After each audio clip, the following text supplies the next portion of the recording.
नमस्कार, बहुत स्वागत है आपका क्रिकेट धमाका में। आपके साथ मैं हूं ज्योत्सना पाटनी और आज आईपीएल में सुपर संडे है, तो यानी कि दो मुकाबले खेला जाएंगे। पहला मैच दोपहर 3:30 बजे सनराइजर्स हैदराबाद और मुंबई इंडियंस के बीच खेला जाएगा। तो वहीं दूसरे मैच की बात करें तो दूसरा मैच होगा किंग्स 11 पंजाब और चेन्नई सुपर किंग्स के बीच। इस पर बात करने के लिए हमारे साथ स्टूडियो में मौजूद है हमारे क्रिकेट एक्सपर्ट यशपाल शर्मा। यशपाल जी, आपका बहुत स्वागत है। साथ ही इंडिया टीवी की क्रिकेट पिच से मेरे सहयोगी वैभव भोला भी जुड़ चुके हैं। वैभव, आपका भी बहुत स्वागत है। लेकिन सबसे पहले बात करते हैं आज के पहले मुकाबले की, जहां रोहित शर्मा और डेविड वार्नर के बीच जंग देखने को मिलेगी। दोनों ही कप्तान ना सिर्फ अपनी अपनी टीमों के ओपनर हैं, बल्कि सबसे बड़े मैच विनर भी साबित हुए हैं। शारजाह के छोटे से मैदान पर पावर हिटर्स लंबे लंबे सिक्सेस लगाने को बेकरार होंगे। यशपाल जी, अब इन दोनों ही मैच विनर प्लेयर्स की बात करें, पावर हिटर्स की बात करें, तो मुंबई इंडियंस के रोहित शर्मा हमें फॉर्म में दिख रहे हैं, उनका बल्ला चल रहा है। लेकिन सनराइजर्स हैदराबाद के डेविड वार्नर की बात करें तो कुछ मैचों से इनका बल्ला नहीं चल पा रहा है। बिल्कुल, देखिए, अगर आप किसी से भी बात करेंगे, 20 ओवर का मैच है, कुछ भी हो सकता है, उलटफेर हो रहे हैं। लेकिन मैं दावे से कह सकता हूँ कि मुंबई इंडियंस फेवरेट है। उसका कारण ये है कि मैदान छोटा है और छक्कों की भरमार होगी। कितने छक्के लगेंगे ये नहीं मालूम, लेकिन मुझे ये देखना है कितनी गेंदें गुम हो जाएंगी जो स्टेडियम के बाहर गिरेंगी। तो क्योंकि मैदान छोटा है और आपने देखा भी होगा गेंदें बाहर पार्किंग में जाके गिरती हैं। तो ये एक मैदान का एक खासियत है कि यहाँ पर बल्लेबाज जो चेहरे पर मुस्कान आ जाती है और उतने ही टेंशन में आ जाते हैं गेंदबाज।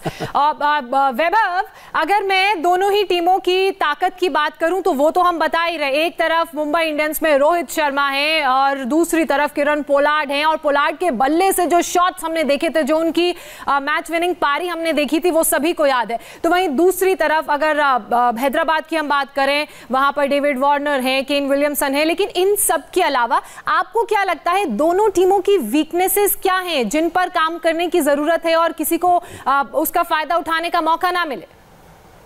बात करें जो मुंबई इंडियंस अभी तक बहुत ज़्यादा स्ट्रांग नजर आ रही है इस टूर्नामेंट में, पॉइंट्स टेबल में भी हम कह सकते हैं नंबर 2 पर वो पहुंच चुके हैं। एक वीकनेस अगर मुंबई इंडियंस की हम बात करें तो वो ये है कि जो उनके सलामी बल्लेबाज क्विंटन डिकॉक है ना, वो लगातार रन नहीं बना रहे। तो उसका जो सारा सबसे ज़्यादा प्रेशर है रोहित शर्मा पर आ जा रहा है। उसके बाद सूर्य कुमार यादव की हम बात करें तो वो भी पिछले मैच में कुछ ज़्यादा कमाल नहीं कर पाए थे।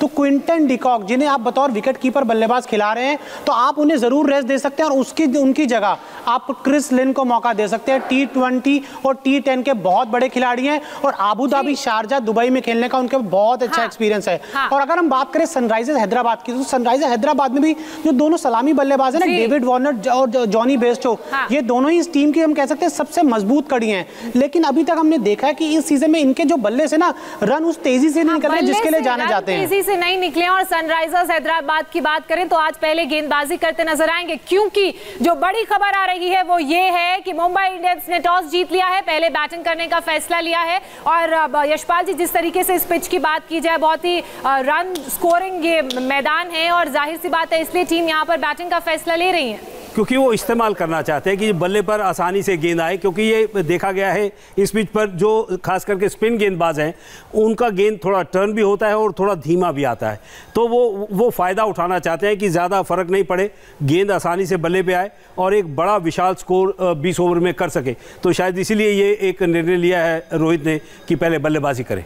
अच्छा, प्लेइंग वैभव, मुंबई की बात करें तो मुंबई का प्लेइंग 11 सेम है, कोई चेंजेस नहीं हुआ है। हालांकि आप कुछ बदलाव की बात जरूर कह रहे थे। ज्योत्सना, पिछले 2 मैच से कहें 3 मैच से मैं लगातार ये कोशिश कर रहा हूं कि मुंबई इंडियंस जो एक मजबूत जो कह सकते हैं एक कमी जो नजर आ रही है ना इस टीम में, वो किसी तरीके से उसको रेक्टिफाई कर ले। लेकिन रोहित शर्मा हम कह सकते हैं बहुत बड़े कप्तान है, 4 बार मुंबई को IPL चैंपियन बना चुके हैं। तो शायद वो अभी भी क्विंटन डिकॉक पे लगातार भरोसा कर रहे हैं। शायद हम कह सकते हैं जो उनकी क्विंटन डिकॉक की विकेट कीपिंग है ना, वो भी एक एडवांटेज है। शायद ईशान किशन उस रोल में शायद फिट नहीं बैठ रहे होंगे, इसीलिए लगातार जो क्विंटन डिकॉक पे दाव खेला जा रहा है। लेकिन उम्मीद यही करेंगे कि जो आज के मैच में ना, पिछले 4 मैच हो चुके हैं, हमने एक भी बड़ी पारी नहीं देखी डिकॉक के बैट से, तो आज वो देखने को मिले। और यहाँ पर अब सनराइजर्स हैदराबाद की बात करना चाहूंगा, डेविड वार्नर, जॉनी बेस्टो, 2 ऐसे खिलाड़ी हैं इस टीम के जो अपने दम पर ना मैच का रुख बदलने का मादा रखते हैं। लेकिन अभी तक हमने वो देखा नहीं है।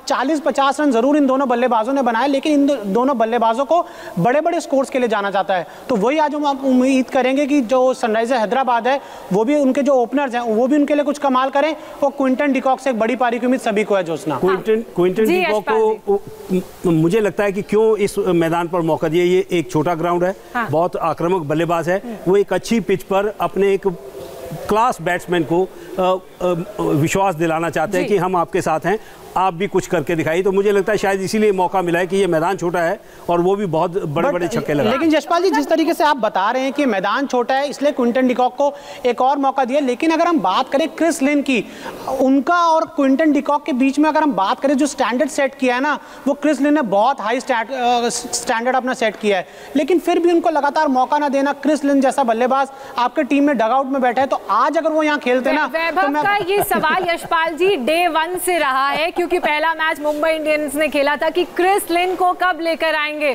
तो हम उम्मीद करते हैं कि या तो आज क्विंटन डिकॉक चल जाए, वरना फिर क्रिस लिन को मैदान के अंदर लेकर आया जाए। अगर आपको याद हो, दिनेश कार्तिक नहीं कर रहे थे तो कह रहे इनको कप्तानी से हटाओ, तो भोला अपसेट हो जाते हैं। लेकिन मुझे उम्मीद है कि क्विंटन डिकॉक अपनी कप्तान की सुनेंगे और आज विश्वास जीतेंगे और रन बनाएंगे। और यशपाल जी, मैं आपको बता दूं कि आप जिस तरीके से कह रहे हैं, जरूर हमें वैभव आप में देखने को मिलती है, जिस डेडिकेशन से आप एक एक प्लेयर पे रिसर्च करते हैं और उनका पूरा बैकग्राउंड पता करके बताते हैं और साथ ही बताते हैं कि उनकी परफॉर्मेंस किस सीजन में कैसी रही है। बहरहाल अब बात उन खिलाड़ियों की कर लेते हैं जो आज के दिन के, आज के मैच के एक्स फैक्टर साबित हो सकते हैं। और इस लिस्ट में सबसे पहला नाम है मुंबई इंडियंस के क्विंटन डिकॉक का। क्विंटन डिकॉक की अगर हम बात करें तो इनका जो क्रेडिट पॉइंट है वो है 9.5। मुंबई इंडियंस के लिए ये ओपनिंग बल्लेबाज हैं। हालांकि इनके बल्ले से कुछ कमाल देखने को मिला नहीं, लेकिन बहुत उम्मीद की जा रही है कि इस बार इनका बल्ला चलेगा। डिकॉक पिछले सीजन में 529 रन बना चुके हैं और तीसरे सबसे ज्यादा रन बनाने वाले बल्लेबाज थे। हालांकि इस सीजन में उनका प्रदर्शन बिल्कुल बदला हुआ सा नजर आ रहा है। 4 मैचों में डिकॉक ने सिर्फ 48 रन ही बनाए हैं, लेकिन शारजाह में मुंबई इंडियंस को अपना पहला मैच खेलना है और शारजाह के छोटे बैटिंग फ्रेंडली विकेट पर डिकॉक कमाल कर सकते हैं, यही उनसे उम्मीद भी की जा रही है। और इस लिस्ट में एक और खिलाड़ी हैं, वो हैं सनराइजर्स हैदराबाद के केन विलियमसन। सनराइजर्स हैदराबाद के कमजोर मिडिल ऑर्डर को केन विलियमसन अपनी बल्लेबाजी से ताकत देते हैं। विलियमसन का क्रेडिट है 9.5 पॉइंट। 2018 में विलियमसन ने 735 रन बनाकर ऑरेंज कैप हासिल की थी। विलियमसन की बात करें तो सनराइजर्स हैदराबाद को सीजन की तीसरी जीत दिलाने में भी इनकी अहम भूमिका ये निभा सकते हैं। इस लिस्ट में अगले खिलाड़ी हैं हार्दिक पांड्या। हार्दिक पांड्या ने पंजाब के खिलाफ पिछले मैच में अपनी ताकत का एहसास कराया था। साल 2019 में हार्दिक ने 190 से ज्यादा के स्ट्राइक रेट से 402 रन बनाए थे। साथ ही पिछले सीजन में हार्दिक ने 14 विकेट भी झटके थे। इस सीजन में हार्दिक गेंदबाजी नहीं कर रहे हैं, लेकिन मुंबई इंडियंस और उनके फैंस को हार्दिक पांड्या के बल्ले से लगातार मैच विनिंग परफॉर्मेंस की उम्मीद है और हार्दिक का क्रेडिट है 9.5। जी बोलिए। जोत्सना, मैं आपको बता दूं कि अभी आप केन विलियमसन की बात कर रहे हैं कि आज के मैच के एक्स फैक्टर साबित हो सकते हैं। अगर हमें याद हो तो 2 मैच जो सनराइजर हैदराबाद ने पहले खेले थे, उन दोनों में सनराइजर्स को हार मिली थी। उन दोनों मैचेस में केन विलियमसन टीम का हिस्सा नहीं थे, लेकिन पिछले दोनों मैचेस में आखिरकार डेविड वार्नर ने फैसला लिया कि केन विलियमसन को टीम में लेके आए, मोहम्मद नबी को ड्रॉप किया। तो आप देख सकते हैं इस टीम का जो ग्राफ है ना, लगातार ऊपर जा रहा है, क्योंकि केन विलियमसन सिर्फ बल्लेबाजी में नहीं, जो उनका माइंड है ना वो बहुत शार्प है।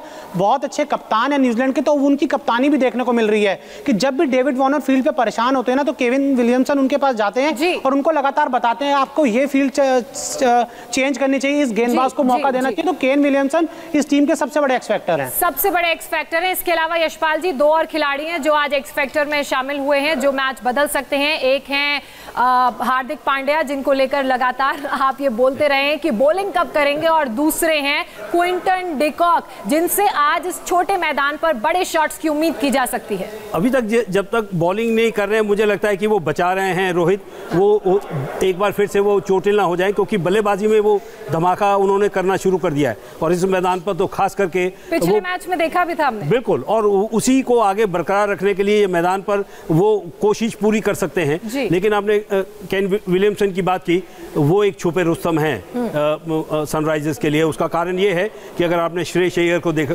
तो क्रिकेटिंग शॉट्स लगाते हैं, आप वार्नर की बात करते हैं, बेस्टो की बात करते हैं, लेकिन ये छुपा रुस्तम है। हाँ वैभव, मैं आऊंगी आपके पास। आज के दूसरे मैच की बात कर लेते हैं। दूसरा मुकाबला होना है चेन्नई सुपर किंग्स और किंग्स 11 पंजाब के बीच। शाम 7:30 बजे ये मैच दुबई के मैदान पर शुरू होगा। आपको बता दें कि इन दोनों ने अभी तक 4 में से सिर्फ एक मैच जीते हैं, जबकि दोनों ही टीमें अब तक 3-3 मैच हार चुकी हैं। पॉइंट्स टेबल में भी ये दोनों टीमें सबसे निचले पायदान पर हैं। वैभव, अगर हम इन दोनों ही टीमों की बात करें तो चेन्नई सुपर किंग्स को नीचे लास्ट 4 में देखना थोड़ा पछता नहीं है, क्योंकि चेन्नई एक ऐसी टीम है जो शुरू से या तो नंबर 1 या नंबर 2 पोजीशन पे रहती आई है।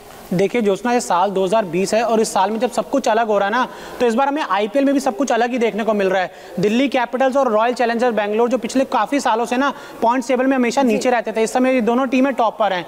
और चेन्नई सुपर किंग्स 3 बार चैंपियन बन चुके हैं, इस बार बॉटम में है। हालांकि अगर चेन्नई की हम बात करें, सुरेश रैना और हरभजन का ना होना इस टीम को खल रहा है, और साथ ही ड्वेन ब्रावो शुरुआत के मैच खेले नहीं, बीच में अंबती रायडू भी चोटिल हो गए, तो वो भी एक बड़ी प्रॉब्लम थी इस टीम के लिए। यहाँ जो मुझे मेन प्रॉब्लम किंग्स 11 पंजाब के साथ है ना, वो ज्यादा नजर आ रही, क्योंकि ये जो टीम है ये बहुत ज्यादा अपने कप्तान और अपने कप्तान केएल राहुल और मयंक अग्रवाल पर रिलाय कर रही है। तो इन्हें भी अगर दूसरा मैच है, अगर ये ग्लेन मैक्सवेल की जगह क्रिस गेल को मौका देते हैं तो इनकी बैटिंग थोड़ी मजबूत हो सकती है, क्योंकि ग्लेन मैक्सवेल को हमने देखा है 2 साल पहले भी हम बात करें आईपीएल में उन्होंने कुछ नहीं किया था, पिछले साल वो आईपीएल खेले नहीं वर्ल्ड कप की वजह से, और इस बार भी आईपीएल में उनका जो परफॉर्मेंस है ना बहुत ज्यादा अच्छा नहीं रहा है। तो क्रिस गेल को बिल्कुल मेरे हिसाब से आज का मैच खिलाना चाहिए, और वो आपको 2 ओवर ना गेंदबाजी भी करके दे सकते हैं। बदलाव की उम्मीद जरूर की जा सकती है, लेकिन अंतिम फैसला टीम और जो टीम के मेंबर्स है वो डिसाइड करेंगे। बहरहाल यशपाल जी, आप आज ये दूसरे मैच को कैसे देख रहे हैं, क्योंकि दोनों ही टीमें बॉटम में?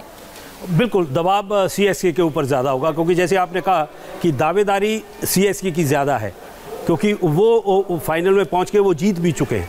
तो ये धोनी के ऊपर बहुत दबाव रहेगा, लेकिन ये अच्छा मौका है केएल राहुल के ऊपर कि वो एक अच्छा मैच खेले और जीत हासिल करे, क्योंकि अंक तालिका का ही अब फर्क होगा। कोई जैसे जैसे अब ये टीम, चाहे पहला दौर है कि जैसे जैसे कोई हारता जाएगा उसके ऊपर दबाव और बढ़ता जाएगा, लेकिन यकीनन जो दूसरा मैच होगा सीएसके के ऊपर ज्यादा दबाव होगा, और सीएसके अब मैचेस में हारना अफोर्ड कर भी नहीं सकती है। बहुत शुक्रिया यशपाल जी आपका। वैभव, आप इंडिया टीवी के क्रिकेट पिच से हमारे साथ जुड़े, आपका भी बहुत शुक्रिया। क्रिकेट धमाका में बस फिलहाल इतना ही। एक छोटे से ब्रेक के लिए रुक रहे हैं, ब्रेक के बाद आपको हाथरस में समाजवादी पार्टी के हंगामे और पॉलिटिकल टूरिज्म की तस्वीरें भी दिखाएंगे।